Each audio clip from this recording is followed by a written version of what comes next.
Huyu anaitwa Daisy. Kwa sasa anaishi na msongo mkubwa sana wa mawazo baada ya babake kufariki. Mama leo kamuagiza supermarket akataka kwenda kama alivyovaa. Hajali mavazi yake ataonekana vipi, anachojali ili mradi tu amevaa ise. Daisy, wewe ni msichana mdogo, hauwezi kuonekana hivi. Hebu badilisha nguo uvae vizuri. Daisy amejikuta anamchukia kishenzi mama yake. Wakati mwingine amsikilizi kabisa. Alipofika supermarket akakutana na huyu mwamba hapa anaitwa Brian. Kidogo wagongane na nini. Hebu angalia unapoenda wewe. Samahani sikukuona. Kila mmoja akaendelea na maimezi yake hapa. Sasa Daisy anapenda kishenzi kusoma vitabu. Sasa kuna kitabu kimoja kikawa kimemvutia kishenzi hapa supermarket. Ila ametaka kukichukua, Brian akakiwahi mazee. Samahani nitaka kukinunua hiki. Hata mimi pia nakitaka. Daisy akawa amesepa. Kwa hiyo ndio nakata tamaa mapema hivyo. Daisy akujibu kitu akawa amesepa. Hao ni mashosti wawili, Alison pamoja na Jemina. Wanadharau kishenzi hawa. Walipokutana na Daisy wakamporomoshia maneno ya kejeli kishenzi na nini. Daisy machozi yakawa anamtoka tu aisee. Kama haitoshi wakampokonya na miwani yake kabisa. Bahati nzuri tu Brian akafika eneo la tukio. Jemina anampenda kishenzi Brian aisee. Sasa ili asipoteze alama kizembe akamrudishia miwani yake Daisy na nini. Bibi akawa amesepa. Daisy alipofika nyumbani alilia kishenzi unaambiwa. Ikabidi ajitazame kwenye kioo na nini. Watu wanamsema ni mbaya, nywele zimekaa ovyo, chunusi kila mahali zimejaa. Hadi miwani yake inasema kwa ubaya mazee. Daisy haelewi afanye nini hapa na nini. Maana hana shepu hapa, mwili hana, zaidi anamiliki uchafu tu kwa sasa. Hata nguo zake afui, zimezagaa kila kona ya nyumba ise. Si mnaona Mama yake Daisy anaitwa Mary Jane. Baada ya kifo cha mume wake, kwa sasa anatoka kimapenzi na Femi. Amechagua maisha yake yaendelee na nini, japo anafanya yote haya kwa kificho. Hataki mwanae ajue kinachoendelea. Kitu Femi kinamuumiza kishenzi ise, lakini inabidi akubaliane tu na mpenzi wake. Noma sana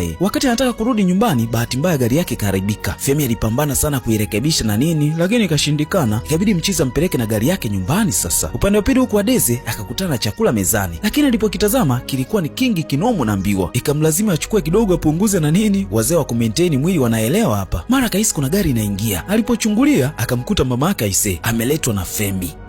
Haelewi kinachoendelea baina ya watu wawili. Wamekaa kimahaba kinoma mazee. Mwisho wa siku busu zito likachapwa hapa. Daisy hakuamini kabisa kama mama yake yuko kwenye dimbwi zito la mapenzi. Noma sana Mama alipoingia ndani akamkuta Daisy anamsubiri tu. Ikabidi aulize, yule mwanaume uliyokuwa mbusu ni nani? Haukupaswa kuona kile. Lakini nimeona. Kweli umeona, lakini tunapaswa kuliongelea hili. Uliyeniona naye anaitwa Femi. Nimekuwa naye kwa mahusiano kwa muda sasa. Unaana na mwanaume mwingine, si ndio? Ada, tuna deti. Kwa muda gani umekuwa naye? Mwaka sasa. Mwaka? Haujampata muda mzee wa kupumzika kabulini kwake. Tayari usharuka na mwanaume mwingine. Baba hastahili hiki. Daisy amechukia kishenzi unaambiwa. Sasa Daisy kakaa ndani kwa hasira kishenzi. Bado anatumia kioo kujitazama na nini. Mama akaja anataka kuongea naye hapa, lakini bibi hakuwa tayari kabisa. Mama akasema, una hasira, ni sawa kwako. Nimempenda mwanaume mwingine. Haukustahili kumjua sasa hivi, lakini nakuahidi sitaki kukutana naye. Umemsaliti mzee. Mimi sitaki hata kusikia. Nilimpenda baba yako. Haukumpenda. Ndio maana ni rahisi kwako kupata mbadala. Sio mbadala, najitahidi kumove on. Mzazi ingefanya hivi kwako. Daisy akasepa hataki kabisa kusikia kitu. Akatoka mbio vibaya mno. Bahati mbaya akagongana na Brian aisee. Mwana alikuwa anafanya mazoezi hapa. Daisy kutaka msaada wote ule akawa ametembea. Wakati Daisy akiwa busy anasoma kitabu, mama akaja anataka kuongea na mwanae hapa. Daisy, ni siku ya pili sasa hutaki kuongea na mimi.